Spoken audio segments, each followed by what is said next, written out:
विकसित भारत बिल्थॉन कार्यक्रम में लाइव प्रसारण के लिए चयनित हुआ वाराणसी से पीएम श्री राजकीय फिल्म कॉलेज। छात्र गणेश मौर्य ने ऑपरेशन सिंधु को समर्पित सोल्जर रोबोट बनाया। जयपुरा ने 1791 में स्थापित वाराणसी के प्रतिष्ठित एवं प्राचीनतम पीएम श्री राजकीय फिल्म कॉलेज वाराणसी के कक्षा 12वीं के छात्र गणेश मौर्य ने आर्टिफिशियल इंटेलिजेंस और कोडिंग तकनीक का इस्तेमाल कर सोल्जर रोबोट बनाया है, जिसका लाइव प्रसारण विकसित भारत बिल्थॉन कार्यक्रम में किया गया।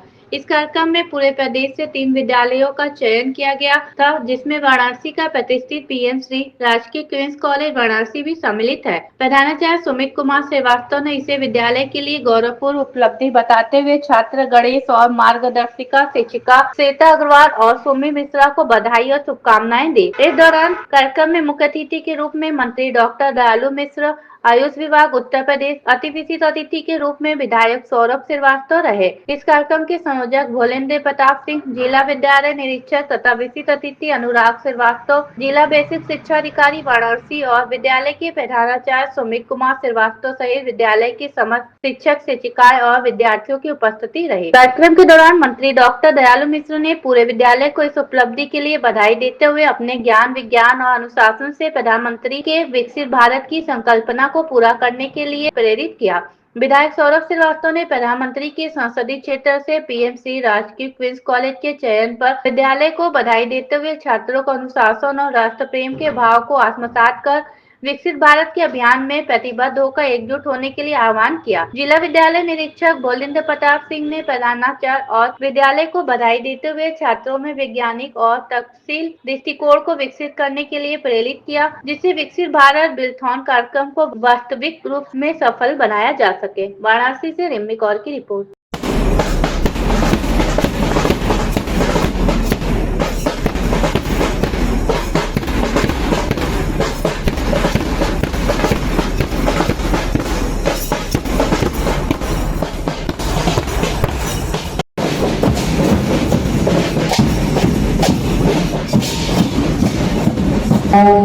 समाहित करते हुए प्रदेश के विकास की यात्रा के साथ साथ देश के विकास की यात्रा को हमारे सामने रखा।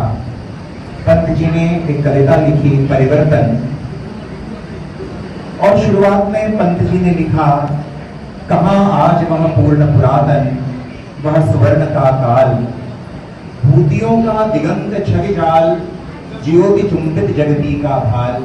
ठीक है, वह पुरातन आज नहीं है, लेकिन मंत्री जी ने कहा आपके सपने भी हमारे देश को विकसित देश बनाने में मदद करेंगे।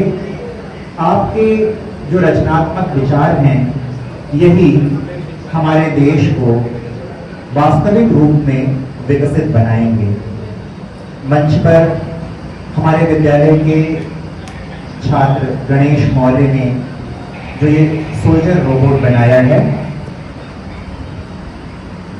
उसका वो एक क्रियान्वित स्वरूप भी सामने प्रकट कर रहे हैं।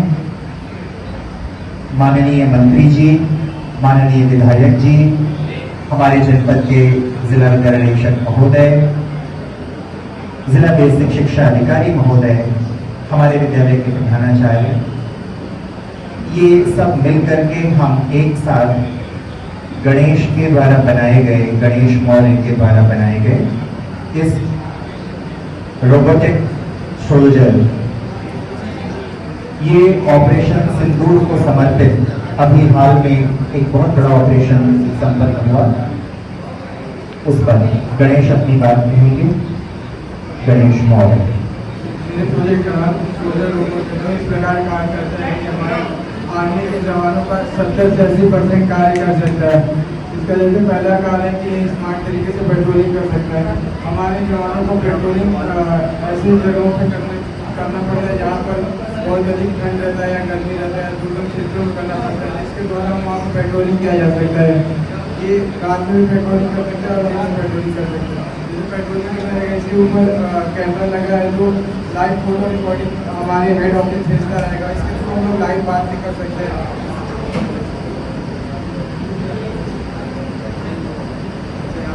कैमरा चल रहा है, ये फोन से कंट्रोल होता है, इसको जो है यहाँ भेजा जा सकता है फोन से कंट्रोल करके। तो ये इसके द्वारा जैसे लाइव बातचीत करना है या कोई ह्यूमन बॉडी को भी अटैक करता है। तो जैसे कोई बॉडी आके ह्यूमन बॉडी में उसको इसके सामने कोई आता है तुरंत नोटिफिकेशन हमारे फ़ोन पे भेजेगा, यानी हेड ऑफिस भेज देगा, जिसके हमें पता चल जाएगा कि बॉर्डर पे कोई आदमी घूम रहा है।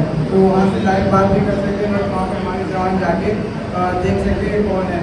और सर इसका दूसरा कार्य ये है कि जैसे कि हमारे जवानों को मेडिकल की सारी सुविधाएं उपलब्ध करा सकता है।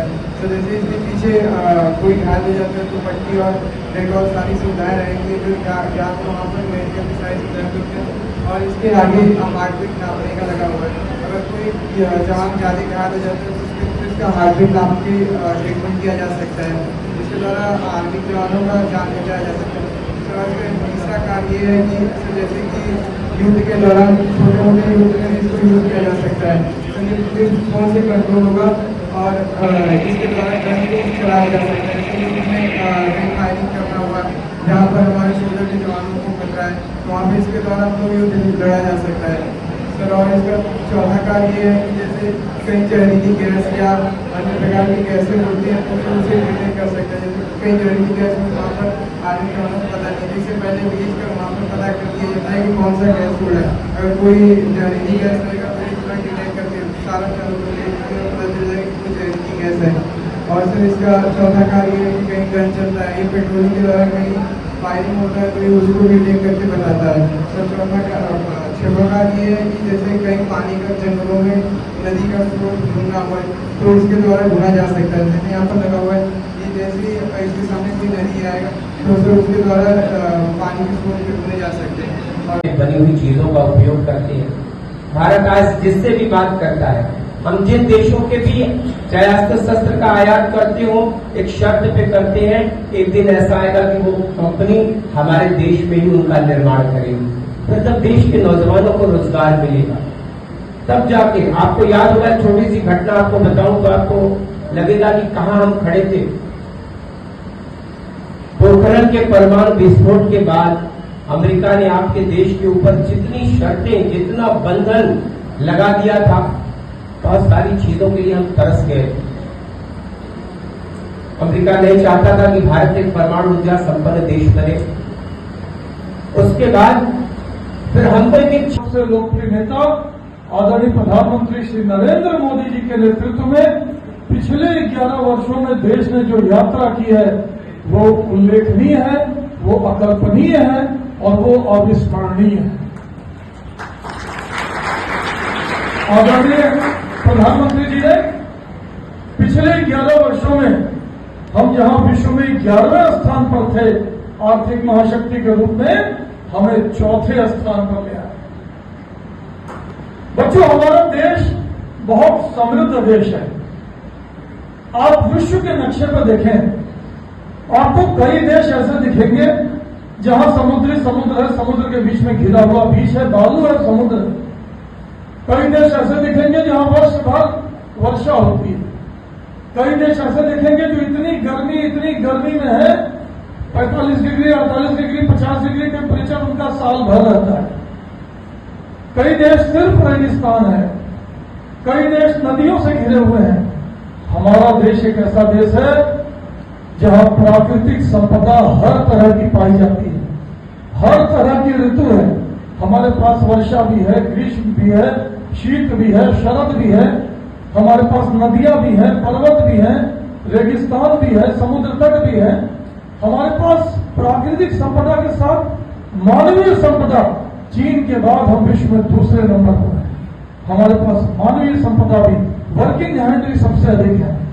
इन सब के बावजूद हम विकासशील देश, इन सब के बावजूद हमें 11वें नंबर पे।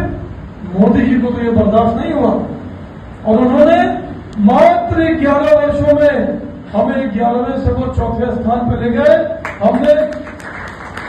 हमने उस इंग्लैंड को भी पीछे कर दिया जिस इंग्लैंड ने कभी हमारे ऊपर राज किया था। उस इंग्लैंड को भी पीछे कर दिया, जापान को भी पीछे कर दिया और अब जर्मनी आगे है, बहुत जल्दी वो भी पीछे हो जाएगा। हम विश्व में तीसरे नंबर पर हो जाएंगे। लेकिन इसके बाद की यात्रा, ये तीसरे से दूसरे के बीच का जो गैप है बच्चों, ये गैप बड़ा है। और इस गैप को पूरा करने के लिए, दूसरे स्थान पर आने के लिए, पहले स्थान पर आने के लिए हमें बहुत मेहनत करनी पड़ेगी। आप बच्चों से मेरे दो निवेदन है, आप अपने मन में दो भाव जाहिर कीजिए। यहां टीचर्स की टीम बैठी है, मैं आपसे भी निवेदन करूंगा, आपकी भी ये जिम्मेदारी है। बच्चों में दो भाव जागृत कीजिए। एक अनुशासन का भाव, समय से विद्यालय आना, समय से विद्यालय से घर जाना, समय से होमवर्क पूरा करना, समय से सोना, समय से उठना, और दूसरा मन में राष्ट्र प्रथम का भाव जागृत करना। यहां जो बच्चे बैठे हैं, जरूरी नहीं कि आप सेना में जाके देशभक्ति दिखाएंगे, आप आगे चल के टीचर बनेंगे, इंजीनियर बनेंगे, डॉक्टर बनेंगे, सिविल सर्विसेज में जाएंगे। आप किसी भी फील्ड में जाएं, आप मन में इस भाव को रखिएगा कि पहले हमारा देश है, उसके बाद हम हैं। हम ऐसा कोई काम नहीं करेंगे जिससे हमारे देश को नुकसान हो। तो ये जो मोदी जी का सपना है 2047 तक देश को पूर्ण विकसित और पूर्ण आत्मनिर्भर देश बनाने का, वो पूरा होगा।